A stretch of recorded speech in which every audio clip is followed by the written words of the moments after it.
La última reforma.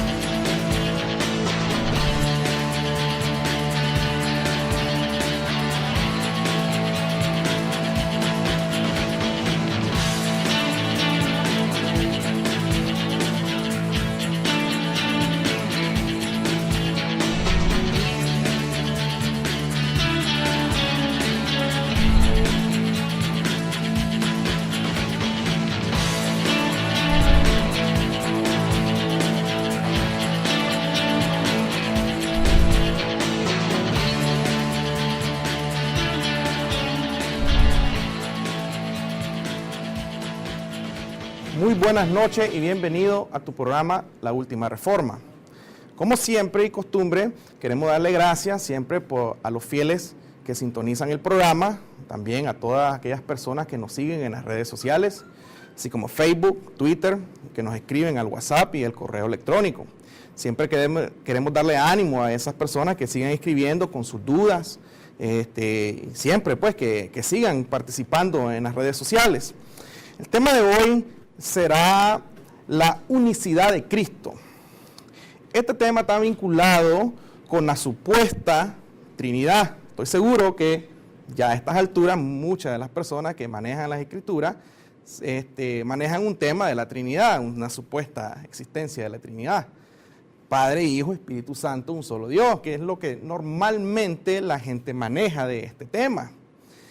Siempre queremos poner énfasis en decirle al televidente, a todas las personas también que nos siguen en las redes sociales, de que el objetivo del programa y tanto los temas que se presentan en Facebook o todas las redes sociales es presentar el Evangelio revelado a Pablo, con el objetivo de servirle, que les sirva a ustedes como herramienta de reflexión. De ninguna manera es para abrir un debate o algo por el estilo.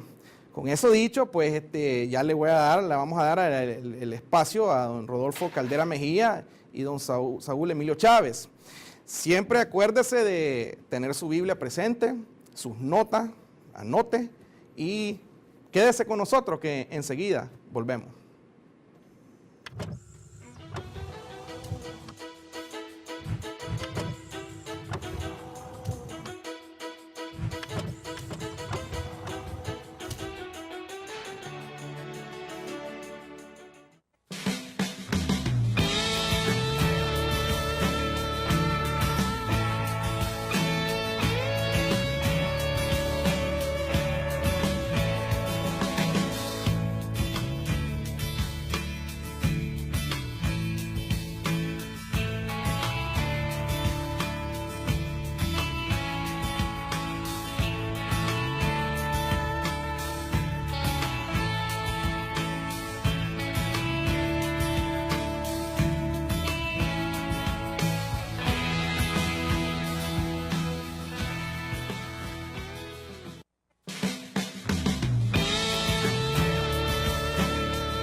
placer una vez más estar con todos ustedes a esta hora de la noche en nuestra cita de todos los miércoles.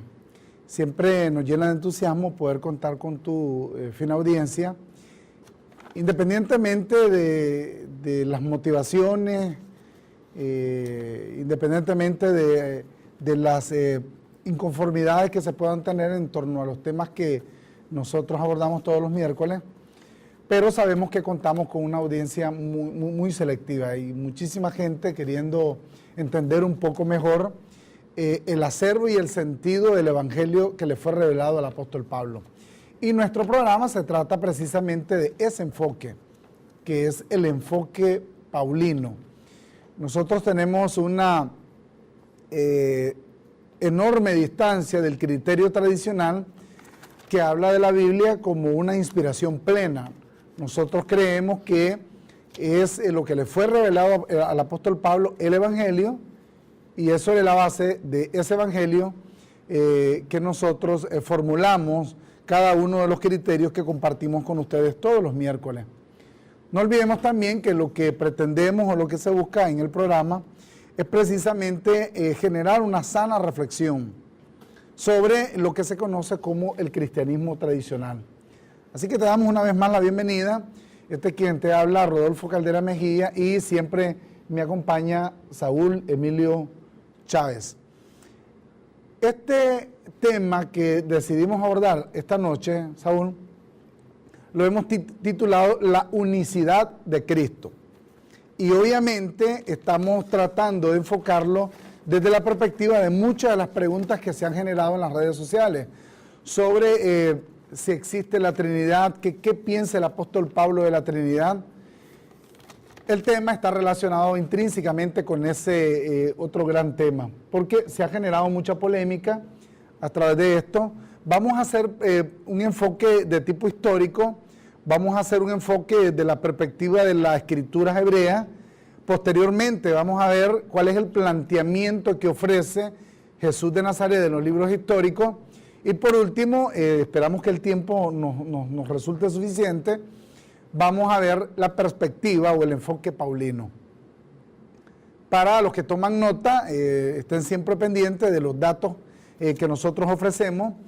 Y para aquellos que quieren información adicional sobre este tema, que no olviden comunicarse con nosotros a través del correo electrónico laultimareforma@gmail.com o que nos busquen como La Última Reforma en Facebook o en Twitter. Ahí estamos en las redes sociales. Pueden también buscarnos como La Última Reforma en YouTube. En el canal nosotros ofrecemos todos los recursos que compartimos aquí, aparte de que hay un archivo completo de todos los programas que se transmiten a través del canal El 23. Estamos llegando a ustedes por internet a través de la dirección del canal cdnn23.com para que nos busquen y puedan compartir con nosotros todos estos temas. El tema de la unicidad de Cristo lo enfocamos precisamente por el criterio que aporta el apóstol Pablo en relación a esto. Pablo dice que Dios quiso reunir todas las cosas en Cristo, de tal manera que allí es el punto final, es el punto de enclave al cual nosotros queremos llevarte. Sin embargo, este tema de la Trinidad es un tema que ha generado polémica por años. Hemos tratado incluso de verlo desde la perspectiva, digamos, de la inspiración plena. Sin embargo, la palabra Trinidad no aparece ni en las escrituras hebreas, ni en las escrituras griegas, ni mucho menos en las cartas que escribió el apóstol Pablo. O sea, el término Trinidad no aparece por ningún lado. Y nos llama sobremanera la atención, Saúl, porque supuestamente siendo un dogma o una doctrina de carácter vital para el cristianismo de hoy, no entendemos cómo se hable de la Trinidad si la palabra misma no aparece. Usted puede rebuscarla en hebreo, la puede buscar en griego, la puede buscar en arameo, incluso la puede buscar en la Vulgata Latina, en latín, y se va a dar cuenta que la expresión Trinidad no aparece por ningún lado. Entonces, es interesante que se diga que es una doctrina central y neurálgica, del cristianismo y la palabra con la que se define la doctrina no aparece por ningún lado.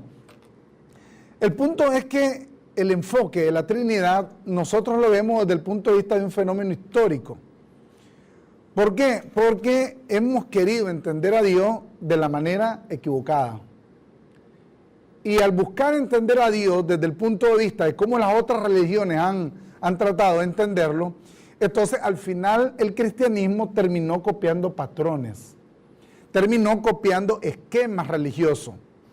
En la pausa que vamos a hacer a mitad del programa, vamos a ver un recurso que vamos a aportar sobre este tema de la Trinidad, cómo en las grandes religiones de la antigüedad,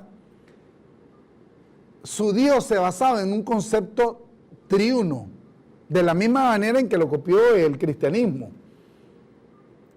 Por ejemplo, en el caso, por ejemplo, de la Babilonia antigua, había una triada de dioses, porque de esa manera ellos trataban de entender los fenómenos de la naturaleza. Ahora, este problema conceptual viene incluso desde el propio pueblo de Israel. Veamos, por ejemplo, cuando Moisés sube al monte y no recibe el pueblo de Israel noticia, lo único que conocían de Dios, la única forma en que ellos entendían a Dios, era a través del cordero que habían sacrificado para que el ángel de la muerte no tocara a los primogénitos israelitas. Entonces, cuando no miran a Moisés bajar del monte, ellos se llenan de inquietud. Dios nos abandonó. Entonces, erigen un becerro de oro y empiezan a adorar y alabar al becerro de oro. ¿Por qué lo hacen? Bueno, en cierta forma porque copiaron los patrones de las religiones paganas de aquella época, pero utilizaron la figura del becerro porque ellos no entendieron a Dios de otra manera que no fue a través del cordero que les había provisto a ellos de seguridad al momento de aquella complejidad a la hora de salir de la tierra de Egipto. Lo mismo pasó ya estando en el desierto, cuando Dios castiga al pueblo de Israel a través de una serie de serpientes, las serpientes los mordían y se erige un altar con una serpiente de bronce y se le dice a los israelitas que todos aquellos que fuesen mordidos por la serpiente volvieran su mirada en la serpiente de bronce y ellos automáticamente iban a ser sanados. Pues entonces ellos copiaron el mismo patrón y creyeron entonces que la serpiente de bronce era una manera de entender a Dios. Y así pasó con cómo ellos entendieron al Dios que se les había manifestado, primeramente en la etapa con Moisés y posteriormente en la época de los jueces y bueno, obviamente ya también en la época del reinado, ya cuando aparece Saúl, cuando aparece David y aparece Salomón. Todos estos fenómenos de cómo han querido entender a Dios se han repetido en la historia. Pues el cristianismo terminó copiando ese mismo patrón, Saúl. Y acoplaron la esencia de una constitución religiosa de la antigua Roma y conceptualizaron una doctrina que se conoce hoy como la doctrina de tres dioses en una sola deidad, o tres personas en una sola deidad. Incluso hablan de que el concepto de la Trinidad es un misterio porque entre menos lo entienda Saúl, más se manifiesta la doctrina. O sea, fíjate cómo han creado una aberración en el concepto, porque al final de cuentas, Dios no es cierto que esté dividido en tres, o que hayan tres que se complementan de tal forma que hacen una sola deidad. Y ya vamos a ver todos esos elementos. Es importante definir lo que significa dogma. Dogma viene de una palabra griega que significa sencillamente parecer, opinión o una creencia. Un dogma es una creencia, una opinión, y que a su vez deriva de otro término griego que nos indica sencillamente pensar, suponer o imaginar. Entonces el dogma es un supuesto imaginativo que se volvió una creencia, la llamada Trinidad.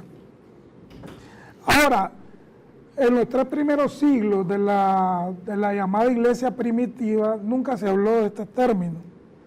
Y bien hiciste referencia de que en la Biblia, en el compendio, digamos, de libros, 66 libros, no existe el término Trinidad.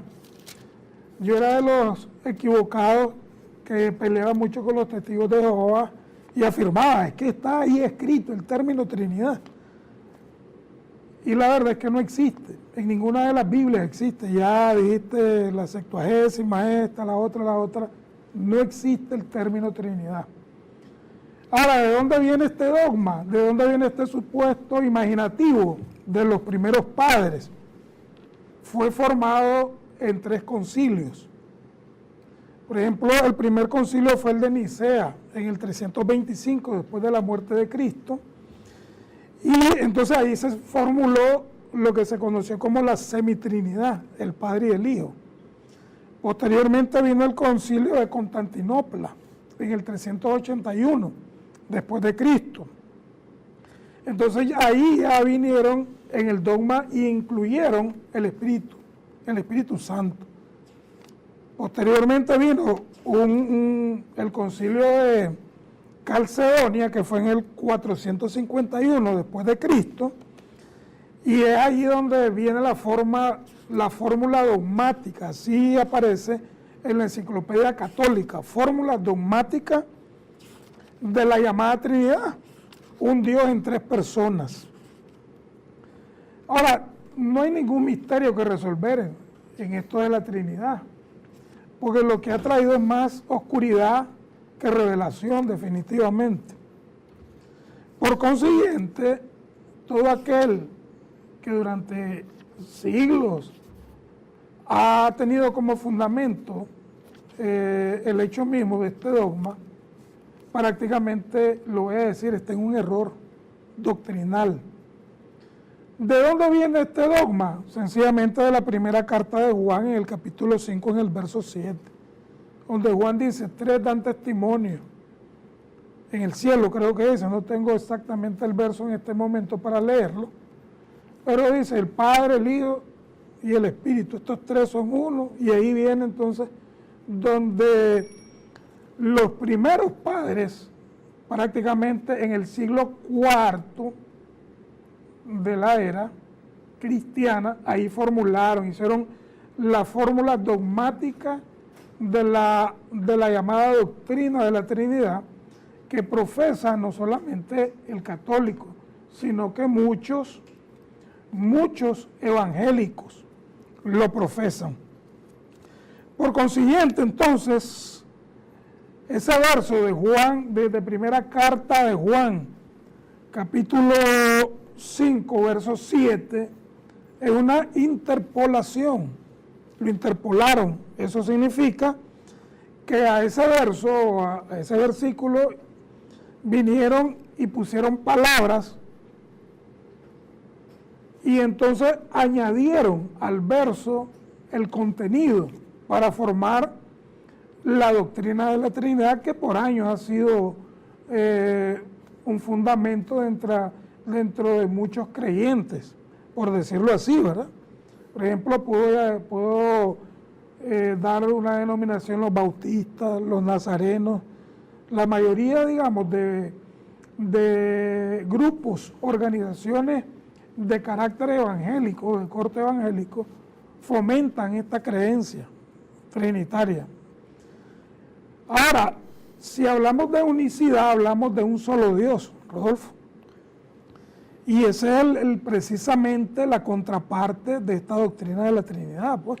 Alguien incluso escribía en las redes sociales afirmando el sentido de la unicidad en la Trinidad. O sea, nosotros no estamos hablando de 3 dioses, me decía alguien. Estamos hablando de un solo Dios manifestado en 3 personas distintas, y que las 3 se complementan entre sí. Vos mencionabas el asunto de los concilios, y esto para nosotros es relevante mencionarlo, porque ahí se estriba la forma en que se estructuró lo que le llaman el credo. Porque cuando Constantino llega a la conclusión de la enorme división que hay dentro del cristianismo de ese momento, él dice, nosotros no podemos seguir en esta controversia constante, Pero ¿qué es lo que generaba la controversia? Que provoca el primer concilio en el 325 después de Cristo, que es el concilio de Nicea, el primer gran concilio ecuménico así denominado. Es el hecho de que la discusión se enmarcaba en lo que le llamaban la humanidad hipostática de Cristo. O sea, la discusión estaba en si Jesús era hombre o era Dios.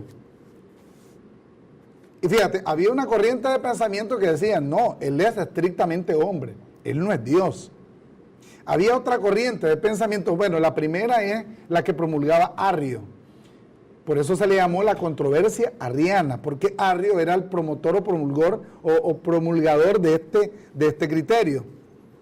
Pero había otra corriente de pensamiento y decía, no, Él fue hombre y Él es Dios también, y Él era Dios. O sea, tiene una humanidad y tiene una divinidad. Las conclusiones a las que llega el primer concilio de Nicea en el 325 es precisamente al hecho de adoptar como creencia de que Jesús realmente era Dios. Y ahí es donde se acuña el concepto de la humanidad hipostática. Sí. Pero bueno, aparentemente la controversia cesó, pero continuó. Porque en el 381 se convoca un nuevo concilio, que es el concilio de Constantinopla, sí. Y viene siempre la discusión en torno a si Jesús era realmente divino. Y aquí es casi similar con lo que se sigue pensando hoy, porque hay gente que cree que hay un cuerpo de Jesús de Nazaret, ¿verdad?, en la presencia de Dios o en el cielo, con un caballo en un establo, porque es un caballo blanco, que es con el cual va a descender del cielo. O sea, esa creencia de que aquel que resucitó está habitando corporalmente, tal como lo definimos ahora, el apóstol Pablo no lo menciona por ningún lado. Más bien, el criterio de mi posición en Cristo es lo único que el apóstol Pablo incide de manera directa al decir que estamos sentados juntamente con Él en lugares celestiales. Entonces, posterior al segundo concilio, Saúl, ya se quedó un criterio más establecido sobre eso que llamaban la humanidad hipostática de Cristo. Pero entonces ahora viene el asunto, y el Espíritu Santo, del cual se habla en la escritura griega, que con Él. Entonces se genera una nueva controversia y se llama al concilio de Éfeso en el 431. Perdón, sí, en el concilio de Éfeso, porque el de Calcedonia fue en el 451. Exacto. Imagínate, del 325 al 451 estamos hablando de casi 100 años. En esos 100 años, la controversia se generó precisamente sobre quién era Jesús, sobre quién era el Espíritu Santo y quién era Dios. Y muchos dicen, no, es que la Trinidad es el tema central del cristianismo. Pero ¿cómo? Si, por ejemplo, después del 325 hasta el 451, que terminó la controversia, estamos hablando de casi 80 años, en los cuales en ese tiempo no se creía que el Espíritu Santo fuera Dios. Aunque muchos históricamente creen que la sustancia de la doctrina que hoy se conoce como la Trinidad estaba implícita por lo dicho por los discípulos de Jesús de Nazaret o por Jesús de Nazaret mismo, al final de cuentas, ¿qué pasó en todo este momento en que la cristiandad que existía hasta ese punto de partida no lo entendía de esa manera, Saúl? Sin embargo, hoy se habla del cristianismo como un misterio. Fíjate que si nos vamos a las escrituras hebreas, nos vamos a Deuteronomio, el capítulo 6, porque yo quisiera también referirme más o menos a un punto de coincidencia en el que probablemente también tropezó el pueblo de Israel al querer conceptualizar a Dios, Saúl. Y eso al final fue lo que pasó con el cristianismo. Capítulo 6 de Deuteronomio, capítulo 4. Oye Israel, el Señor nuestro Dios, el Señor uno es. O sea, no hay tres. Incluso hay quienes dicen, cuando les planteamos no solo lo que dice Deuteronomio, sino otras citas en las escrituras hebreas, o lo que se conoce como el Antiguo Testamento, la gente dice, no, es que la segunda persona de la Trinidad no se había manifestado. Es que la tercera persona de la Trinidad no se había manifestado. Por eso el enfoque antiguo testamentario de que Él era uno. Pero es que si Dios precisamente establece el criterio de ser uno, se basa en lo que Israel estaba trastocando, copiándose lo de las religiones que imperaban en aquella época. En hebreo hay una palabra muy conocida, que me imagino muchos de los televidentes la han escuchado, estudiosos y acuciosos, y es la palabra Elohim. La palabra Elohim quiere decir el Creador Todopoderoso. Pues esta palabra en hebreo, en el hebreo antiguo, efectivamente es una palabra que está en plural. Entonces, muchos cuestionan y dicen, bueno, está en plural porque es que realmente hay tres dioses. Sin embargo, los especialistas en el idioma hebreo antiguo han llegado a la conclusión que el Elohim lo que tiene es una expresión que se conoce como el plural majestático. O sea, es una expresión en plural, pero no porque determine de que haya varios dioses en uno solo, no, sino que Dios, o que el ser todopoderoso de Dios está en plural por su magnificencia, o sea, por el hecho de su omnipotencia. O sea, Dios es tan grande, es tan poderoso, porque eso es lo que significa Elohim. Él significa el Creador Todopoderoso. O sea, es tan poderoso que su intensidad provoca por sí mismo una pluralidad. Es como encerrar a Dios en el concepto más amplio, Saúl. Es como definir a Dios en un concepto mucho más amplio, de lo que incluso nosotros podemos entender. Pero ¿qué pasó con el pueblo de Israel en el pasado, Saúl? Ellos quisieron entender a Dios desde el punto de vista de la funcionalidad. Entonces, vos mirás que cuando se refieren a Dios Elohim, es como que fuera un Dios. Incluso hay otras palabras que ya se las vamos a mencionar. La palabra El Shaddai, que también muchos de ustedes la conocen. Pues entonces, el pueblo de Israel la manejaba como que el Shaddai fuera un criterio distinto. Y lo mismo pasaba, por ejemplo, con la expresión Adonai. Incluso el tetragramatón, que son las 4 palabras, que es como las que se definen hoy, la palabra Jehová en nuestro español, también la plantearon de la misma forma, porque Dios se manifestó de una forma plural con el pueblo de Israel. Entonces vamos a encontrar, por ejemplo, Jehová Jireh, que es Dios proveerá. Entonces ellos miraban la provisión de Dios como una manera indiferente al ser Dios mismo. O sea, que es como que el Jehová Jireh fuera una parte de Dios. Y no estamos hablando solo de eso, o sea, estamos hablando de una complejidad de términos. Estaba, por ejemplo, Jehová Mekadesh, que es Jehová santifica, Jehová Nisi, que es Jehová mi bandera, Jehová mi estandarte, estaba Jehová Rafa, que es Jehová el sanador, estaba Jehová Roy, que es Jehová es mi pastor, o el Señor es mi pastor, y estaba Jehová Sabaoth, que era el Dios de los ejércitos. El punto es que para Israel, todas estas concepciones en un momento los desestabilizaron en cómo querer entender a Dios. Y el cristianismo terminó copiando esos mismos conceptos. Incluso, y voy a tener que hacerlo porque muchas personas se molestan al utilizar ejemplos. Vamos, por ejemplo, con el asunto del catolicismo. El catolicismo supuestamente se basa también en la Trinidad, pero no es cierto. O sea, hay una gran cantidad de formas de entender a Dios distintas. Entonces vos vas a ver, por ejemplo, a Jesús de rescate, o al Jesús negro, o vas a ver, por ejemplo, la Santísima Trinidad, o vas a ver, por ejemplo, las múltiples formas de María, Fátima, hablando ya de la madre, ¿no? Guadalupe. Pero aún en relación a Jesús de Nazaret y en relación a Dios mismo, o sea, hay una gran gama han definido a Dios a través de cada una de las funciones. Incluso en la Iglesia Católica, Apostólica y Romana, hay un Diosito o hay una concepción de Dios para cada necesidad de la gente. Incluso si tenés a tu perrito enfermo, tenés a San Lázaro, correcto, por ejemplo. O si, por ejemplo, tenés una necesidad de aquí, entonces hay una forma de entender a Dios por cada una de las funciones en que Dios se ha manifestado en la humanidad. Y al final ese es un politeísmo disfrazado. Ahora, se agacharán muchos evangélicos protestantes y dirán, no, eso a mí no me toca. Al final también ha pasado lo mismo. Sí, porque bien se ve visible, o utilicé una redundancia ahí, se ve claramente como por ejemplo el evangélico ora al Padre, después le ora al Hijo y después al Espíritu Santo, y dice a las tres personas hay que adorarlas de la misma manera. Uno le pide al Espíritu, otro le pide a Jesús y otro al Padre. Entonces, esto lo que ha traído es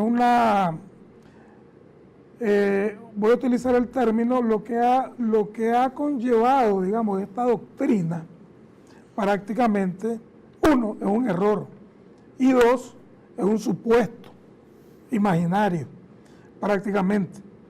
¿Por qué? Porque desde la antigüedad Dios siempre se manifestó como uno. Y cuando Dios, cuando utilizó el término Jehová, Él dijo, bueno, en aquel día dijo, ustedes van a saber mi nombre. Ustedes, el pueblo de Israel, ustedes van a conocer mi nombre, porque yo estaré presente, dijo.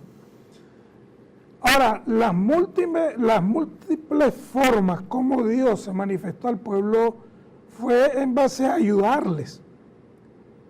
Por ejemplo, a la hora de la batalla utilizaban Jehová bandera, Jehová ayuda, y todos los términos que aplicaste prácticamente que fueron términos hebreos, ¿no?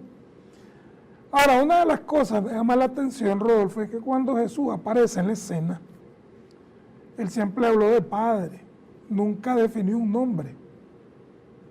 Y una de las cosas que el profeta Isaías definió claramente con respecto a la aparición de Jesús fue cuando dio el anuncio en Isaías, creo que 6:9, ¿verdad? Él no dio un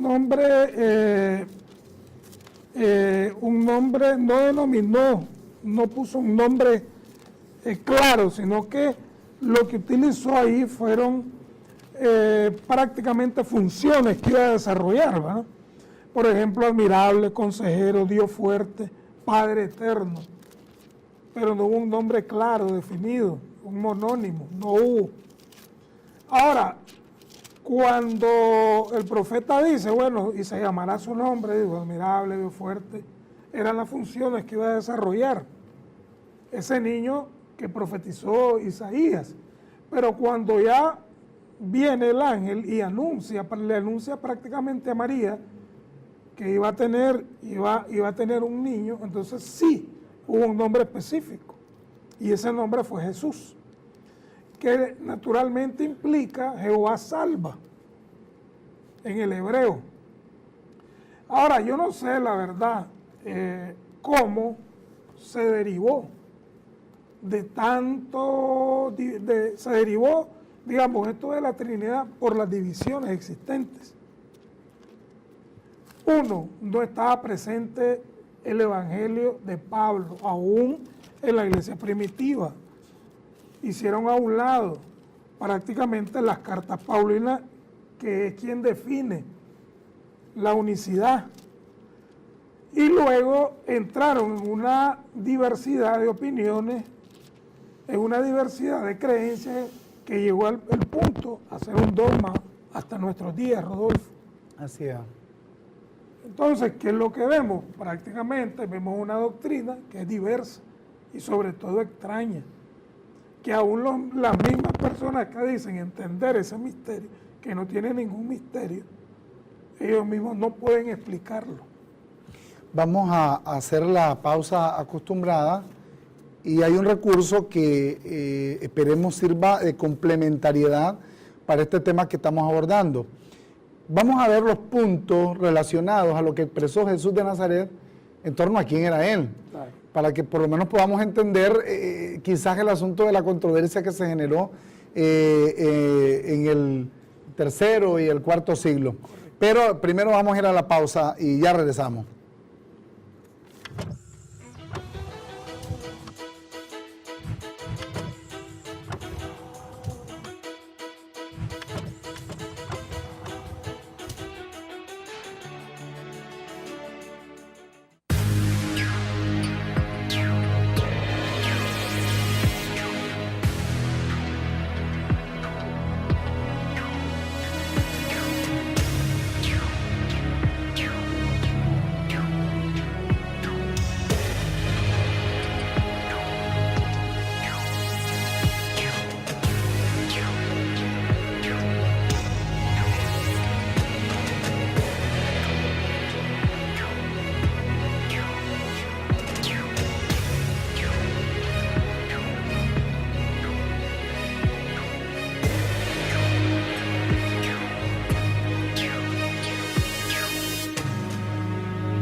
Bien, continuamos con el tema que nos compete para esta noche.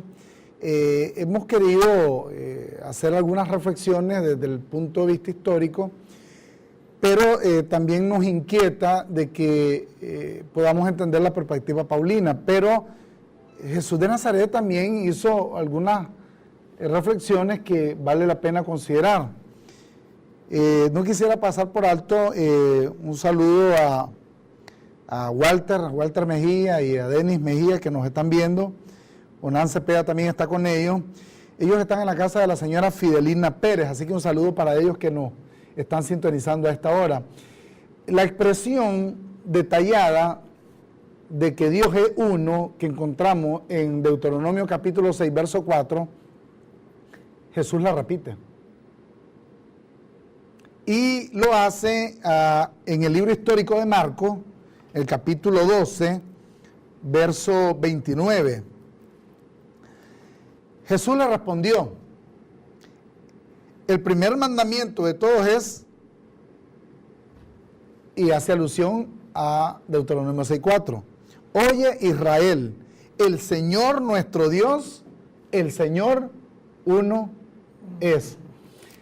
Hay dos cosas aquí que vale la pena considerar, y es el primero, que si nos vamos a como está determinado en Deuteronomio 6:4, perdón, allí el término Señor que aparece es Jehová.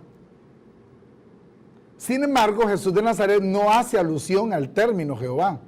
Él hace alusión al término el Señor. Porque muchos se manejan en el sentido del título que Dios se dio en el Antiguo Testamento, que para el pueblo de Israel ese era el nombre que se les había acuñado, mas no en este caso para la iglesia. Que eso también lo vamos a ver cómo Pablo se lo explica de una manera meridiana a los filipenses. Y el segundo aspecto de este verso es el hecho de que él mismo hace hincapié, ¿de qué? De la unicidad, o sea, de que Dios no es una deidad manifestada o entendida de una manera incongruente de tres personas distintas, de Dios Padre, Dios Hijo y Dios Espíritu Santo. Mirábamos en el recurso que compartimos hace un rato, cómo en casi la mayor parte, casi todas las religiones paganas, antiguas, incluso modernas, por ejemplo en el caso de la religión hindú, que todavía prevalece, ellos consideran o conciben a su Dios de la misma forma en que lo hace el cristianismo, a través de tres personas distintas. Y cuando Jesús hace alusión al Antiguo Testamento y vuelve a determinar de una forma clara de que Dios es uno, es porque precisamente Él no quería dejar ningún tipo de duda de que Dios es uno solo, de que Dios no son tres en uno, de que Dios es uno solo, que en ese momento, por causa de la salvación, por causa de su labor salvífica, Él viene a manifestar a Dios, pero ya una vez que esa función se ejecuta, ya deja de ser. Por eso el apóstol Pablo dice: a nadie conocemos según la carne, escribiéndole a los Corintios en la segunda carta. Aún si a Cristo conocimos según la carne, ya no lo conocemos así. Quiere decir entonces que si Pablo alude al hecho de que no puedo conocer yo a Cristo según la carne, quiere decir que desde el punto de vista funcional, ya ese Jesús de Nazaret ya había cumplido todo su objetivo. Entonces no podemos decir determinadamente, cuando hablamos de que en ese momento Jesús manifestaba a Dios, de que ese Jesús siguió siendo Jesús y que por tanto ahora, siendo el Hijo, Él es la segunda persona de la Trinidad. Lo que no se ha entendido, o más bien lo que el mundo religioso no ha entendido, es la manifestación que ocurrió. De hecho, Jesús es Dios. Y bien lo manifestó Isaías, le llamó Padre Eterno. Un hijo dijo: no sé nacido. Y sobre su hombro, y luego viene y le da características funcionales. Ahora, me llama mucho la atención que el apóstol Pablo, cuando le escribe la carta a los Gálatas, en el capítulo 3, verso 20, Pablo lo define claramente.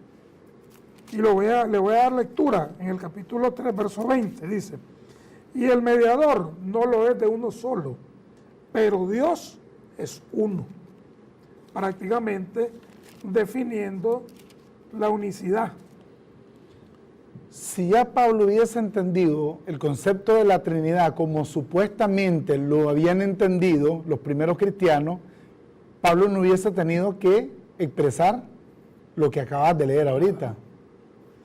Ahora, una cosa importante de notar es que aunque en Juan 17, creo que es el verso 6, Jesús dice que él dio a conocer el nombre de Dios, no aparece escrito Jehová, lo que aparece es Padre, mi Padre. Siempre hacía referencia a mi Padre, el que me envió es mi Padre.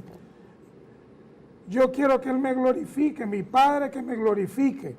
Ok, ¿por qué? Porque, repito, hay que entender la manifestación de Dios. Ahora, la manifestación de Dios como un ser humano, naturalmente en Jesús de Nazaret, debía ser semejante a todos nosotros, participar de lo mismo.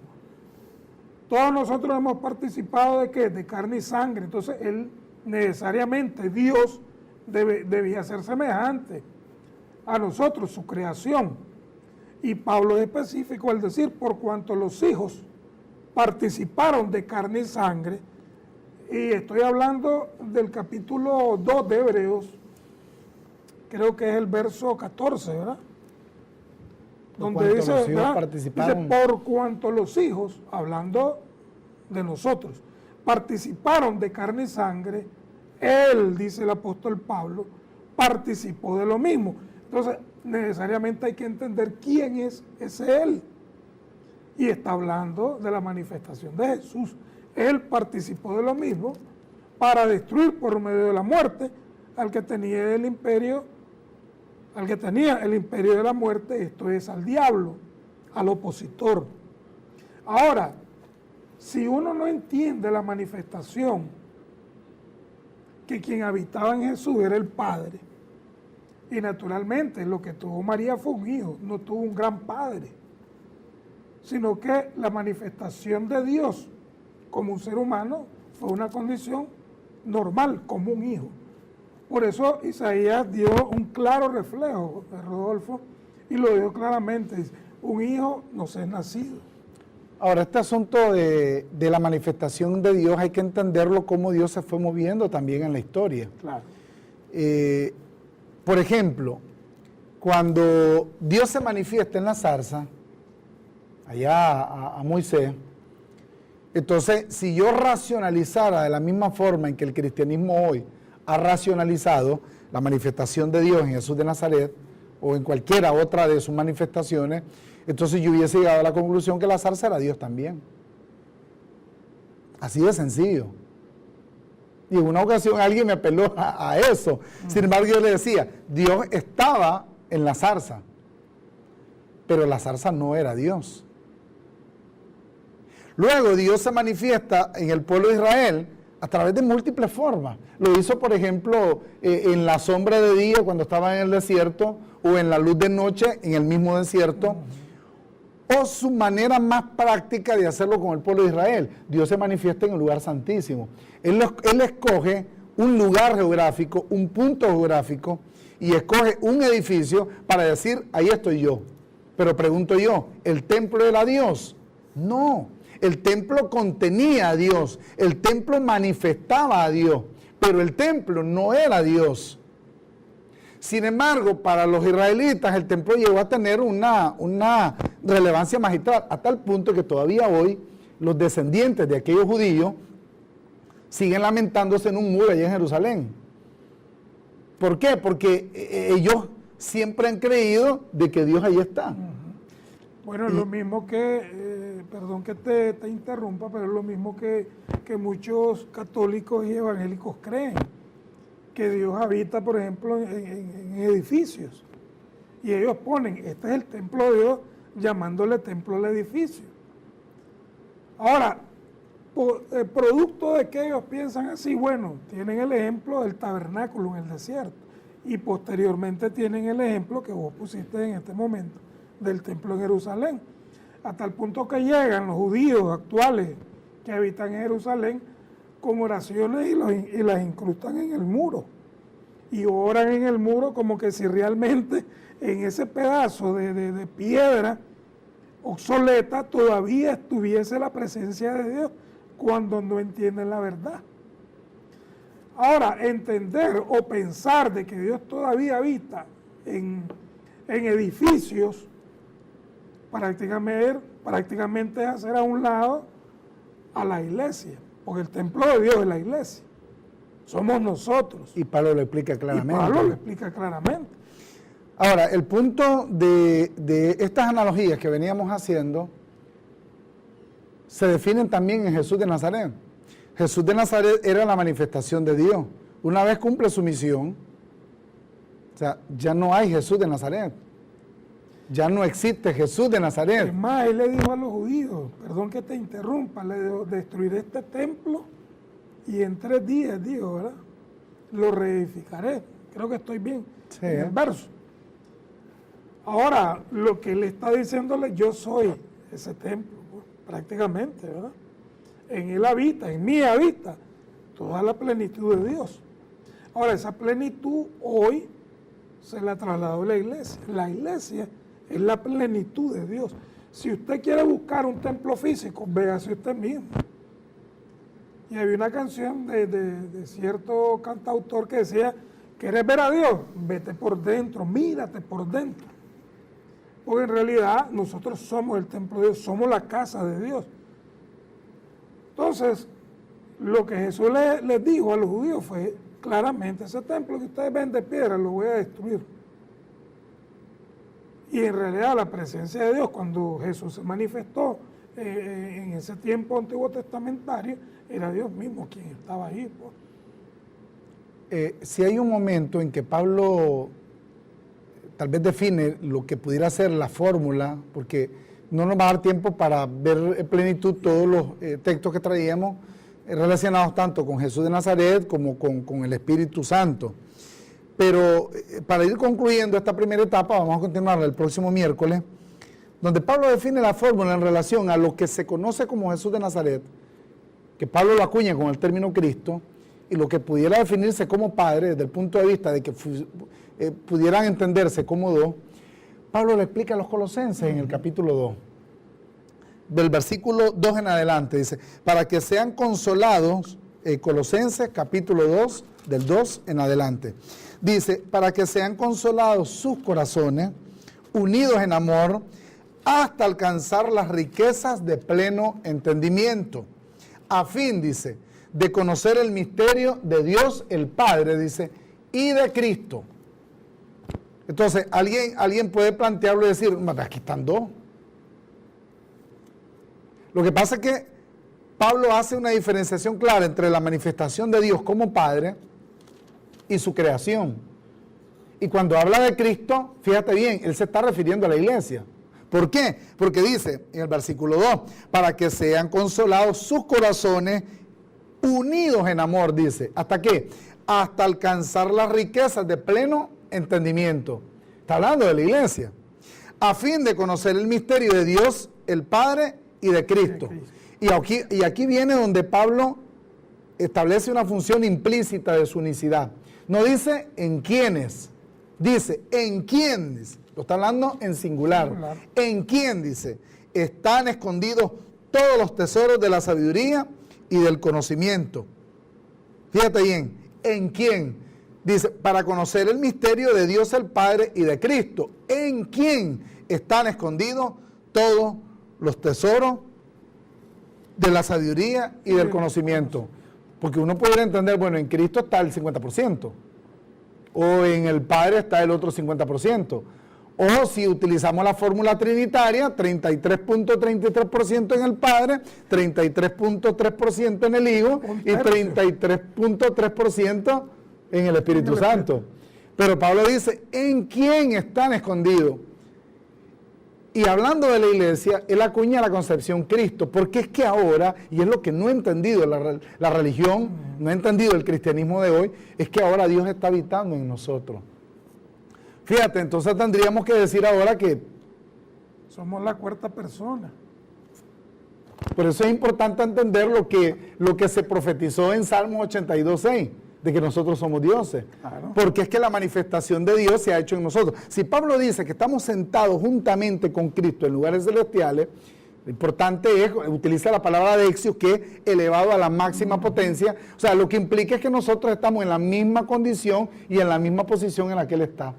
Yo lo dejé en broma hace poco, la de la cuarta persona, pero no. Lo que pasa es que Cristo es la cabeza y la iglesia es el cuerpo, hablando de todos los escogidos. Por consiguiente, formamos la unidad con Él. Ahora, fuera de esto, de que Cristo es la cabeza y el cuerpo es la iglesia, Dios está plenamente habitando en sus hijos. Por consiguiente, ¿cuál es la lógica de creer en un Dios Padre, en un Dios Hijo y en un Dios Espíritu Santo, si la plenitud corporalmente, dice Pablo a los Efesios, a los Colosenses, en Él habita corporalmente toda la plenitud de la deidad? Y estamos hablando de la iglesia. En nosotros habita corporalmente toda la plenitud de la deidad, Rodolfo. Verso. Y cuando dice la plenitud de la deidad, no dice Pablo la plenitud de las deidades. No dice Pablo la plenitud de Dios Padre, Dios Hijo y Dios Espíritu Santo. Dice la plenitud de Dios. O sea, Dios de forma íntegra, de forma integral, Él se posicionó en la iglesia y Él se ha manifestado en la iglesia. Y por falta de no entender este misterio, o sea, seguimos divagando en el asunto de que, bueno, a Dios Padre le corresponde una parte de la responsabilidad. Un concepto de paternidad que yo honestamente no entiendo, pues. Porque ahora el Hijo somos nosotros. Por tanto, nosotros seríamos en este caso la segunda persona de la Trinidad, porque yo soy el Hijo también. Dice que Él me hizo su Hijo, Él me adoptó como su Hijo. El Hijo no es Jesús de Nazaret, el Hijo somos nosotros. Fue en su momento, por causa de ser creado, el Hijo Jesús de Nazaret. Pero una vez que Él cumplió esa misión, mis señores, estoy listo y servido, aquí están mis manos, aquí están mis pies, se acabó la obra, consumado es, dijo Él. Teletestai en griego, todo está hecho. Dijo, no me veréis más, por causa de que, previendo, digamos, esta diversidad doctrinal, y el apóstol Pablo fue específico cuando le escribió a los Colosenses en el capítulo 2, verso 8. Les dijo, mirad que nadie os engañe por medio de filosofías y huecas sutilezas. O sea, una persona a estas alturas que diga que hay un misterio en tres personas es una hueca sutileza. Según las tradiciones de los hombres, conforme a los rudimentos del mundo y no según Cristo. Y aquí viene el verso 10.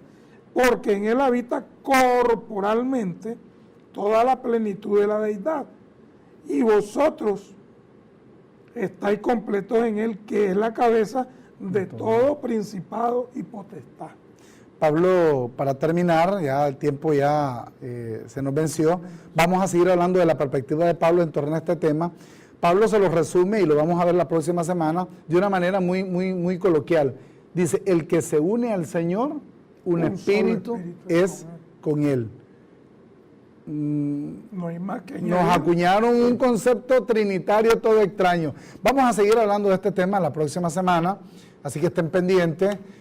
No olviden escribirnos si tienen alguna inquietud a laultimareforma@gmail.com, buscarnos en las redes sociales como La Última Reforma, en Facebook y en Twitter, y buscar también el canal en YouTube como La Última Reforma. Ahí están todos los recursos que nosotros todos los miércoles compartimos con ustedes. Nos dio una vez más mucho gusto al haber estado con ustedes. Esperamos nos puedan acompañar con esta misma firmeza el próximo miércoles y no olviden de que ese compromiso que nosotros tenemos de compartirles estas reflexiones es el compromiso de ustedes de estar pendientes de este programa. Muy buenas noches a todos ustedes y gracias por su sintonía.